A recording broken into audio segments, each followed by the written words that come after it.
How to handle the long conversation. ठीक है, तो लॉन्ग कन्वर्सेशन का मतलब पता है कि मान लीजिए कि आपने एक एक 10 लाइन का प्रॉम्प्ट लिखा, एक 10 पेज का प्रॉम्प्ट लिखा। ठीक है, 10 लाइन का प्रॉम्प्ट और 10 पेज के प्रॉम्प्ट में बहुत फर्क है। क्या होता है कि हर एक मॉडल्स का एक लिमिटेशन होती है, नंबर ऑफ टोकन जनरेट करने की एक लिमिटेशन होती है।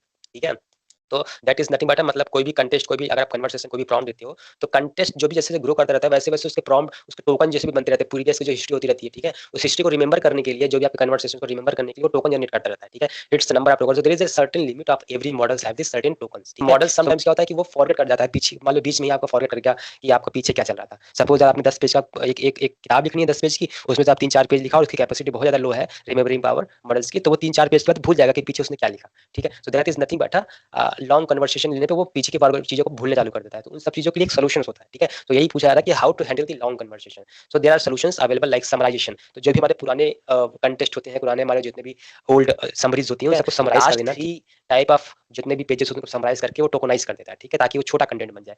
देन क्या होता है कि केवल कीप ओनली द लास्ट 5 जितनी भी 5 कन्वर्सेशंस को याद रखना, बाकी सबको समराइज कर देना। ठीक है, हायरार्किकल वे में भी हम सॉल्यूशंस करते हैं, शॉर्ट टर्म्स लिखते हैं, मीडियम टर्म्स लिखते हैं, लॉन्ग टर्म्स लिखते हैं, फैक्ट्स, सारे फैक्ट्स को वो सारे रिमेंबर्स करता है। और चौथा आपका ऑप्शन होता है एक्सटर्नल स्टोरेज। तो सपोज कि मान लीजिए कोई मॉडल है, उसके साथ हमने एक मेमोरी, एक डेटाबेस कुछ अटैच कर दिया, जिससे जितना भी कन्वर्सेशन है वो हमारे डेटाबेस में स्टोर करता जा रहा है। ठीक है, तो जब भी कभी हम नया प्रॉम्प्ट लिखेंगे तो पहले वो डेटा को रिट्रीव करेगा, उससे अंडरस्टैंड करेगा, पूरा कंटेक्स्ट समझेगा, देन फिर आपको आउटपुट देगा। एक्सटर्नल स्टोरेज, तो this type of solutions we can implement. So ये कहा जाता है कि how to handle all the long type of conversations into the models, so that is nothing but a summarizations, memory management, rag मैंने discuss किया था पिछले videos में कि रैग क्या होता है कि हम लोग एक मेमोरी, लेटेस्ट मेमोरी अटैच कर देते हैं, उससे हमारा मॉडल अप टू डेट हो जाता है। तो ये सारी चीजें होती हैं जिससे हम लोग कोई भी लॉन्ग कन्वर्सेशन को हम लोग प्रिवेंट कर सकते हैं। ठीक है।